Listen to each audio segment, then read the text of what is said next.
If Maze's character was accurate, why would you not be able to see her at all? Why would Netflix's Amenadiel be a lot more like Luci's on-screen twin, Michael, in real life? And in which ways are Lucifer Morningstar similar to, but also way different, from the Judeo-Christian devil? Hi, I'm Clive. Let's go!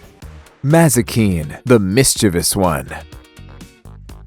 Just before we get to the semantics, we know Netflix's Lucifer is based loosely, extremely so, on Sandman, the DC comics penned by Neil Gaiman. As far as looks go, in the show, Maze is a sexy demon bounty hunter who joins Lucifer on Earth. When in human form, she resembles the comic version of Maze loosely. Dark hair, red lips, fierce countenance. So in that respect, Lesley-Ann Brandt seems like a great casting choice. On the odd occasion that we've glimpsed Maze in her demon form, it looks like the show draws on the comics, with her real face peeking through, devoid of skin. Maze's appearance also leans towards more popular depictions of demons, and so do her actions and characteristics. It's not necessarily a religious connotation, though. How so? Well, contrary to popular belief, demons aren't really mentioned in the Christian Bible that much. Instead, it seems like the nature of demons in the show and Maze's character traits is better related to Dante's Inferno. Inferno meaning hell. Journeying through hell, Dante witnesses demons inflicting punishments upon damned souls. If you consider how much Maze enjoys torture, then this description fits well with how the show portrays her, and its other demons. Curious about the meaning of Amenadiel's name? Almost there! But first, there's another angle you haven't heard. In terms of looks, there's one reason why Maze's casting is totally inaccurate. Want to hear why? We'll tell you. The name Mazikeen originates from Jewish texts that refer to Mazikeens, aka demonic creatures. So the comics and show got the demon part right. However, Mazikeens are understood to refer to harmful, invisible demons. So in that sense, Maze would have looked different. Well, she wouldn't have looked like anything at all. And they are definitely not bounty hunter material. Yup, they're much more like mischievous elves who enjoy causing daily, minor grievances in the real world. So, in short, Netflix's Mazikeen is a composite character inspired by religious and mythological writings, with a large helping of imagination. She doesn't have a parallel in the Christian Bible, much like her former angel Flame.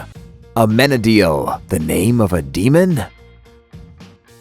In the comics, Amenadiel plays a pretty minor role. He's a light-haired brute who really detests Lucifer, and that's about it. It suffices to say, comic book Amenadiel is nowhere near as attractive as TV Amenadiel. Yeah, in terms of both looks and personality, we're thinking DB Woodside is definitely a great change. Also, in the show, Amenadiel's character took a 360-degree shift from a pretty minor character to a major one. This writing choice was intentional, since a TV series needs a larger cast to fill up time.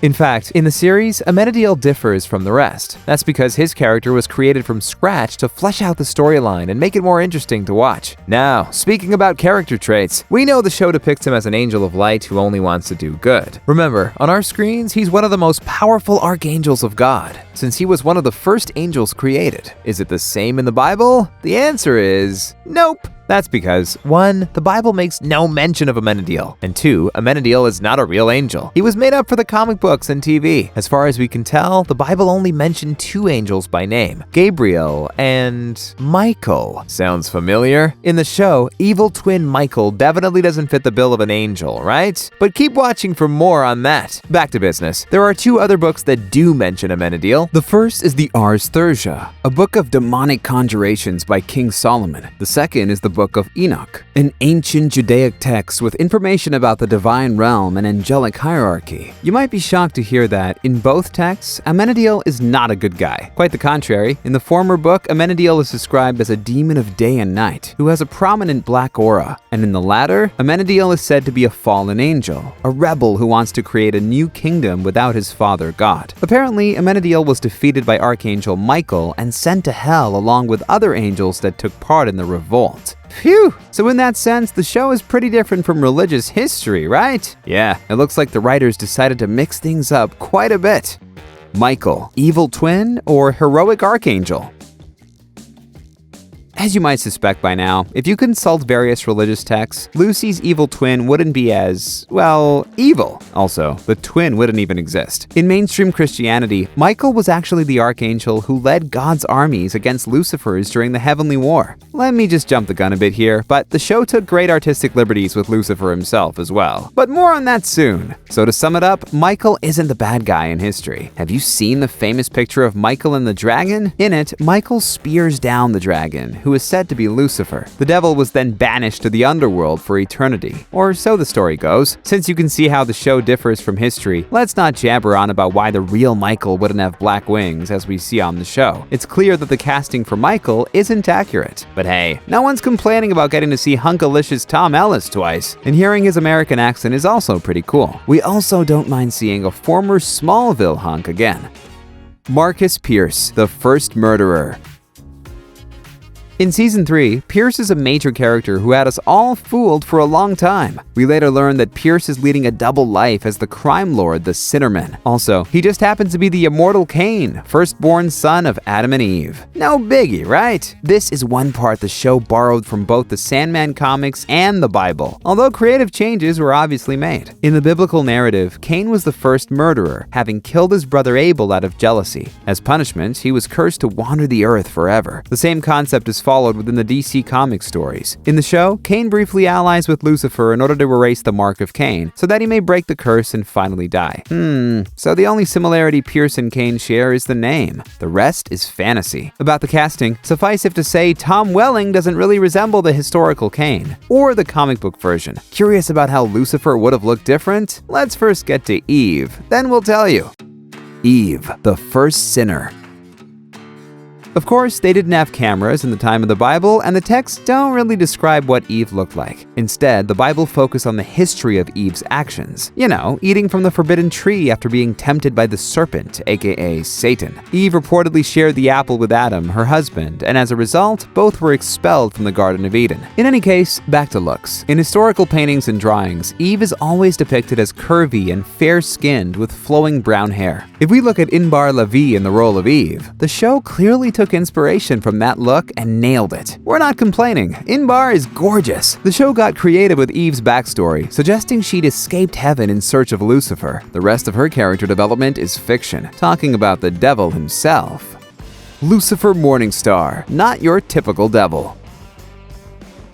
The most notable difference between comic book Lucifer and our Luci is their look. Comic book Lucifer is based on rock legend David Bowie, but blonde and fair-skinned. So which one had the better look? The tall, dark, and handsome Luci, of course. One of the few things about Netflix's Lucifer that's kinda accurate is the Morningstar part. According to those who know, Lucifer is a Latin word meaning bringer of light. It was the name of the planet Venus, aka the morning star. It was only much later that Lucifer was used as a name for the devil. And it wasn't even the Bible who coined the term. By the way, Lucifer's fall from heaven also wasn't part of the earlier versions of the Bible. Instead, it may have been Milton in Paradise Lost who first started using Lucifer as a name for the devil. Yeah, our Luci seems to be a mix of Paradise Lost Lucifer and his DC Vertigo counterpart. Here's another interesting thought. In the show, we hear Michael calling Lucifer by his actual name, Samael. How do you like the mess I made, Samael? This means drug of God, what would now be called controlled substance of God.